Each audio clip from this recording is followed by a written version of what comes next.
samahan niyo ulit ako ngayon. May biyahe ulit ako ngayon. And papunta ako ng Japan. So ayun guys, so andito ako ngayon sa Manila. Tapos lilipad ako ngayon papunta ng Narita. Samahan niyo ako guys. It will be exciting. Tara, let's!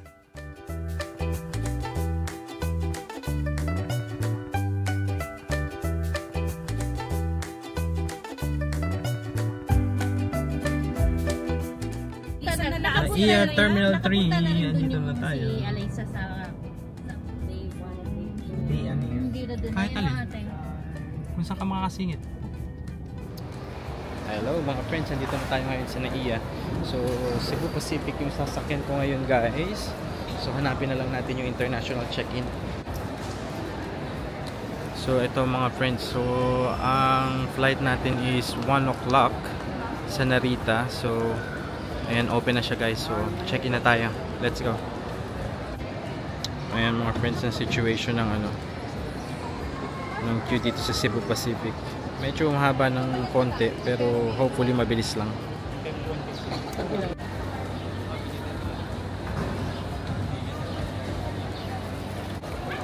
Ayan tayo na mga friends ang kasunod. Bilis lang naman, parang mga 30 minutes siguro. So hopefully walang maging problema yung yung bag ko kasi allowed lang ako ng 20 kilos. So ayan, update ko kayo mamaya guys. So ayan mga friends, chine-check na lang yung details ko. So yung bag ko is hopefully 20 kilos. So hopefully walang maging problema. To Administrative Order Number 24 Series of 2024 issued by the Philippine Government, all arriving and departing passengers are required to register and update their information in eTravel, the official one-stop electronic travel declaration system, before proceeding to immigration, quarantine, and customs. eTravel is accessible via eTravel.gov. Mga clothes lang naman. Wala, nasa hand carry ko na lang. To all passengers, please attend to your baggage. So ayun mga friends, okay na. So wala naman naging problema. Yung bag ko, 20 kilos, 20.9. Tapos hindi na rin guys chinek yung yung hand carry. So which is good kasi medyo excess ako sa hand carry. Pero wala na siyang chinek. Migration ako guys kasi sobrang haba ng pila. Peak hours ata itong yung flight ko. So tingnan nyo guys. Andiyan na guys yung yung huli ng pila, nasa may labas na. Tapos ayun, parang ikot-ikot pa rin dun sa loob guys. So pasok na ako. Ayan mga friends, ang situation ng ng immigration, sobrang haba. Pero hopefully maging lang, smooth. Like katulad ng check-in, mabilis lang. Ayan mga friends, tapos na ako sa immigration. So mabilis lang naman. So smooth din yung process. So okay na tayo sa immigration. Ngayon maghahanap lang ako ng siguro may inom lang kasi anong oras na 11:40 na, 12:20 yung namin boarding. So siguro hanap lang ako ng maiinom. Tapos bilhin lang siguro ako ng something snacks. Nagbago yung gate namin from 109 to 107 na daw. Hindi ko pa rin alam kung anong iinumin ko guys kasi medyo busog pa rin naman ako. So mga friends, yun pa rin, usually naman yung mga kainan dito, yan yung Blue Smith, yan yung usual nating kinakainan. Tapos dito guys sa likod andyan yung Kenny Rogers, tapos andun yung Tapa King guys sa may dulo dun. So, ayun, yung Starbucks dito guys sinarado na may upgrade daw guys in progress. Diba may Starbucks dito dati sa gilid na to, ngayon ayan, naka-close na siya. Hindi ko alam kung maririnig nyo akong ingay nung announcement. Anyway, ayan guys yung Tapa King.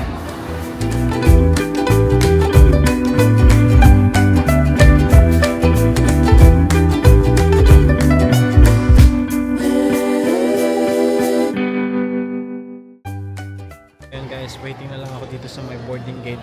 Medyo lumayo lang ako ng konti kasi ang daming tao na kakahiyang magsalita. Pero yan guys yung situation ng gate namin today. Medyo marami ng konti yung papunta ng Japan. So ayan guys, boarding na ako, group number 3. So andyan guys, pipila lang ulit ako.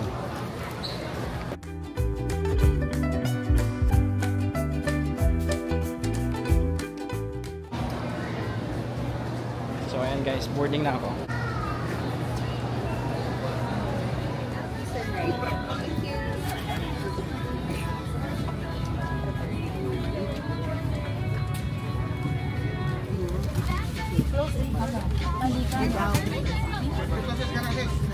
For today's flight. First of all, on behalf of those of the Pacific family, we'd like to welcome you on board this flight 5G.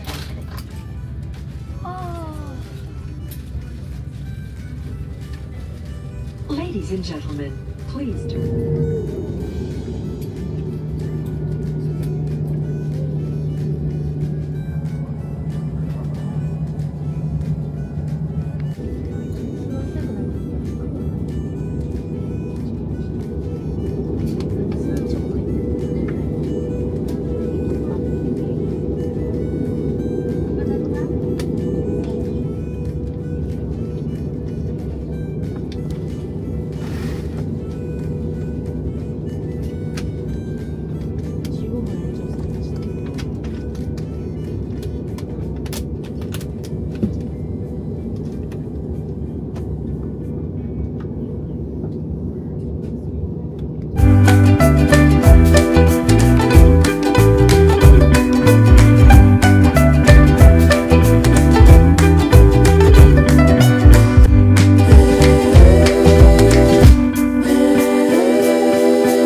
tinatry ko lang for the first time yung mic ko. Maganda pa yung ano niya, yung receive nung sound. So machi-check natin yan guys kapag na-upload ko na tong video, kasi pumupulong lang ako ngayon. So sabi nila itong Osmo Pocket okay nga daw to for vlogging kahit pumupulong ka lang, as in rinig na rinig. So matatry natin. So ayun guys, ano lang, I think mga 1 hour pa kami before kami mag-land sa Narita Airport. Mga friends, sobrang ganda nung ang tawag dyan, yung line. Ganda.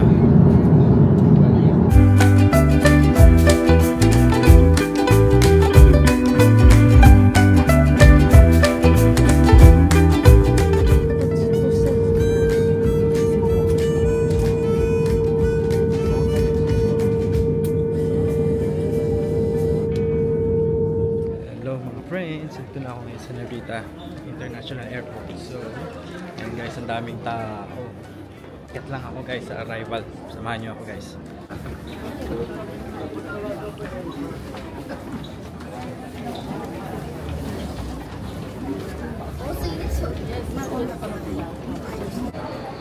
So as usual guys, follow lang natin ang araw.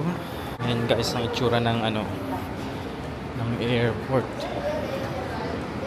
Try nga natin yung walk later guys, pero hindi, maglakad na lang tayo. Kailangan mag-exercise kasi tayo ng 4 hours na nakaupo lang, diba? Hindi tayo masyadong makatayo kasi nga nasa window seat ako. So ganda ng airport ng Japan talaga. Stick. Ayan mga friends, may nakita ayan, welcome Japan. Dami nagpipicture, pero hindi na ako magpipicture dyan. Diretso na tayo ngayon sa immigration guys. So ito na guys, tayo immigration. So i-off ko muna kayo guys, and then update ko kayo mamaya kung ano yung mga nangyari dito sa loob. Ayan mga friends, okay na ako sa immigration. Ang haba ng pila guys, sobra, pero ang bilis nila, napaka-efficient. So ngayon hanapin ko na lang yung yung bag ko, B5 daw. Kuhanin ko yun. Tapos diretso na ako guys dun sa pagpa-drop off ko kasi ipapaano ko siya, diba? Papasend ko siya sa Osaka. So Yamato ba yun? Yamato I think. So hanapin ko yun. Medyo tight na ang schedule ko kasi 1949 yung train ko is 8:40 din.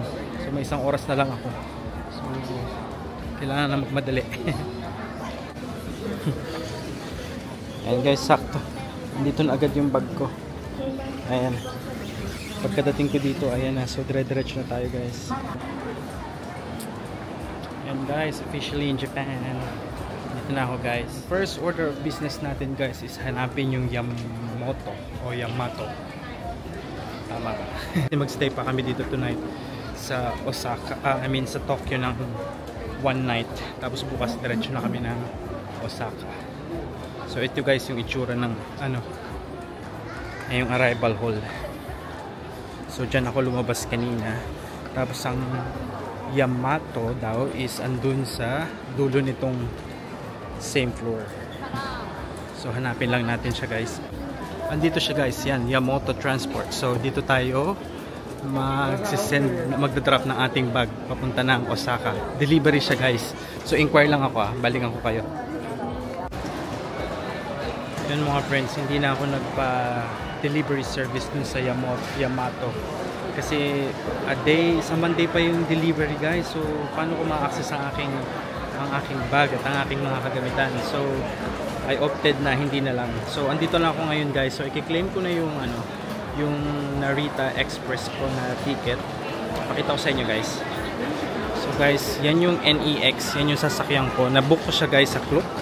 So dito nyo siya guys i-claim yung pinakang ticket nyo. So i-scan nyo lang yung QR code nyo dun sa machine. Pakita ko sa inyo guys in a sec. So ayan mga friends, yung pinakang guide. So tingnan lang natin mamaya dun sa machine kapag meron na naging available. I think madali lang naman siya.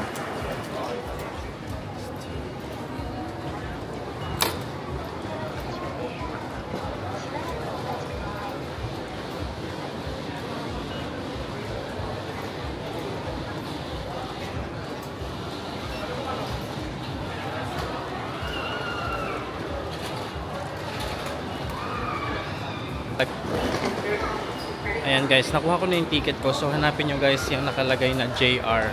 Ayan. So papasok tayo dyan guys. Tapos punta tayo dun sa ating station, which is hindi ko rin alam. Bahala na. Tingnan natin. Ayan guys, ito yung pagpasok. Wait lang. Kuhanin ko lang ang aking ticket. Sorry na wala pang aking ticket. Ayan. So ipasok lang natin. So ayan. Pick up natin dito. Ayan na guys. So, hindi ko alam kung saan. Ang hirap guys ng dalawang maleta. Gutom ba ako? So hindi ko alam kung saan station tayo ngayon guys. Pero hanapin ko na lang kasi yung NEX naman yung pupuntahan natin. So car number 1 and 7. Ano ba tayo? So tayo is car 16. So car 16.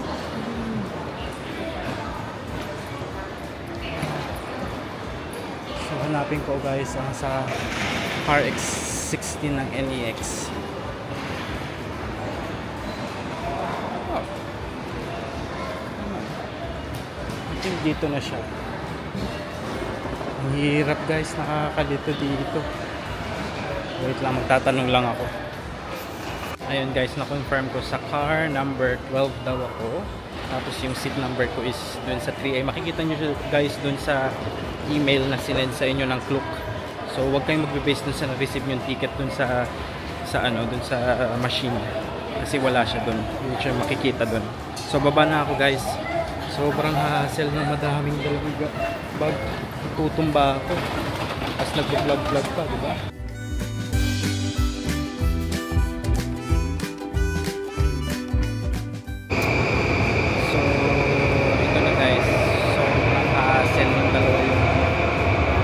Yung dalawang maleta, pero wala akong magawa eh, diba? Kasi ganun talaga. Gusto ko siyang i-drop off kaso hindi ko siya marireceive bukas eh. Kung marireceive ko sana siya bukas, pwede ko na sana siyang ipa-delivery, pero a day before pa nga daw. So ayun, kaya tiis-tiis na lang muna tayo guys. So pag hindi ako nakapag-vlog, sorry guys, kasi nga yung situation eh medyo hassle, di ba? Matumba-tumba pa ako kanina.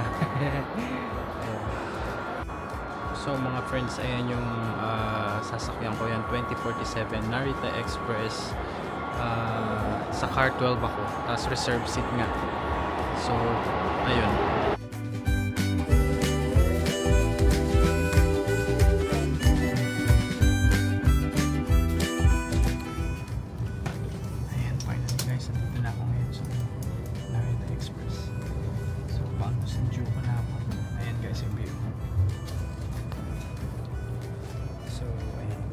Yung Chiba. Tingnan nyo guys yung ano yan. Ayan, yung bastik. Sa inyong labas guys. Ay mga friends, nandito na ako ngayon sa Shinjuku. At syempre, hassle pa rin ang aking mga bagahe. It's walk from here daw guys. So, check ko lang guys ha. Update ko kayo mamaya ulit. So it's fourth floor. First floor. Fourth floor. Fourth floor. Euro capsule. Yeah, capsule fourth. This floor, 3 floor. Okay. Over there, local room. What is that one? Local room. Locker room. Locker over room. there. Okay, we put our locker. Okay. You can use the same number locker. Okay. Okay. Thank you. Go straight. Public bus and shower. Huh? Public bus and Okay. shower. Public bus. All right. Thank you. The first floor, lounge area. Yeah. Thanks. And Ayan na sila, nag-check-in na. Ayan na. Okay, mamaya na. Hindi pa ready ang ating kaibigan. Ayusin muna namin to. Good morning mga friends. So, first night namin. Hindi ko na na-vlog kagabi guys. Kasi nakakatuwa itong napag-stayan namin. Ang tawag dito is ano to? Shinjuku Koyakushime Capsule Hotel. So, ito yung itsura guys. Ayan yung labas, para may curtain. So may shower, pero grabe, nakaka-culture shock kasi open, walang partition. So well, hindi ako naka-shower kasi grabe, ang daming tao dun sa shower area. Tapos ayun nga, bawal ang damit. So naghilamos na lang ako. So ngayon, gagawin ko, gumising ako ng maaga. So nauna na dun si Jan. So siya muna yung maliligo. Hopefully walang tao para solo mo yung area. So ayun, ako yung susunod. Update ko kayo mga friends. Ay, pero magandang experience to guys, diba? So kailangan, yun nga, syempre nasa ibang lugar tayo, iba yung culture, iba yung syempre nakaka-culture shock, pero okay lang, exciting, natatawa ako na basta. Anyway, sige mga friends, maya na lang ulit. Ayan mga friends, sumakses tayo sa paliligo. Siguro 5 kaming magkakasabay na naliligo doon. Pero step by step lang kasi nga nakaka-culture shock talaga, pero sumakses tayo doon sa paliligo. So that's it guys. So i-end ko na dito yung vlog sa Capsule Hotel. So another vlog tayo ngayon. So papunta naman kami ngayon ng Osaka for our second day. So samahan nyo kami guys dun. Alright, bye bye.